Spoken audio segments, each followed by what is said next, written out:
నేటి నుండి 2 రోజుల పాటు ముఖ్యమంత్రి చంద్రబాబు నాయుడు అధ్యక్షతన 4వ కలెక్టర్ల కాన్ఫరెన్స్ జరగనుంది. సచివాలయంలో ఉదయం 10 గంటలకు జిల్లా కలెక్టర్ల కాన్ఫరెన్స్ ప్రారంభం కానుంది.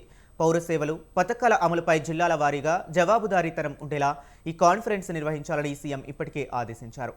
ఈ మేరకు అధికారులు కలెక్టర్ల కాన్ఫరెన్స్లో సమీక్ష చేసేందుకు అంశాల వారీగా శాఖలను విభజించి ప్రెజెంటేషన్లు రూపొందించారు.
రెండు రోజుల పాటు జరిగే సదస్సులో ఇవాళ జీఎస్టీపీపై ప్రెజెంటేషన్ ఇవ్వనున్నారు. ఇందులో భాగంగా ప్రాథమిక రంగం నుంచి వ్యవసాయ అనుబంధ రంగాలు, పరిశ్రమలు, సేవల రంగంలో భాగంగా పర్యాటకం, హౌసింగ్ తదితర శాఖల పురోగతి ఆయా జిల్లాల్లో ఎలా ఉందన్న అంశాన్ని కలెక్టర్ల నుంచి తెలుసుకోనున్నారు. రెండో అంశంగా సంక్షేమం, సూపర్ 6 పథకాలు, అన్నా క్యాంటీన్లు, P4 తదితర అంశాల అమలు ఎలా ఉందన్న దానిపై సమీక్ష జరగనుంది.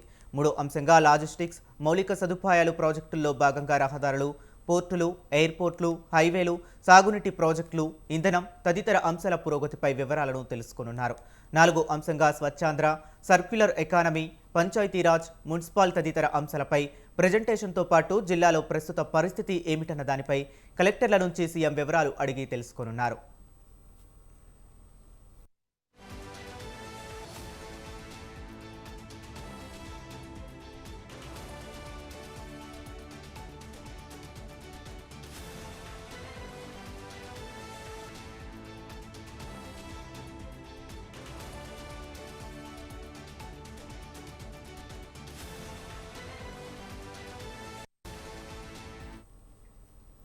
16వ తేదీన 5వ అంశంగా మానవ వనరుల అభివృద్ధి, వైద్యారోగ్యం, విద్య, స్కిల్ డెవలప్మెంట్పై ప్రెజెంటేషన్తో పాటు కలెక్టర్లకు సీఎం దిశానిర్దేశం చేయనున్నారు. ఇక 6వ అంశంగా ఐటీ, క్వాంటమ్ వ్యాలీ, ఆర్టీఐహెచ్, వాట్సాప్లో పౌర సేవలు, డేటా లేక్, ఏఐ తదితర అంశాలను చర్చించనున్నారు.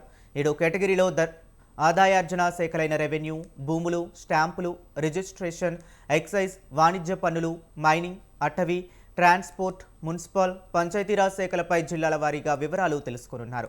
ఇక 8వ అంశంగా రాష్ట్రంలో శాంతి భద్రతలపై ఎస్పీలు, జిల్లా కలెక్టర్లతో సమీక్షించి సీఎం దిశానిర్దేశం చేయనున్నారు. అనంతరం ప్రభుత్వ విభాగాలు అందించే పౌర సేవలపై ప్రజల్లో సంతృప్త స్థాయిపైన చర్చించనున్నారు.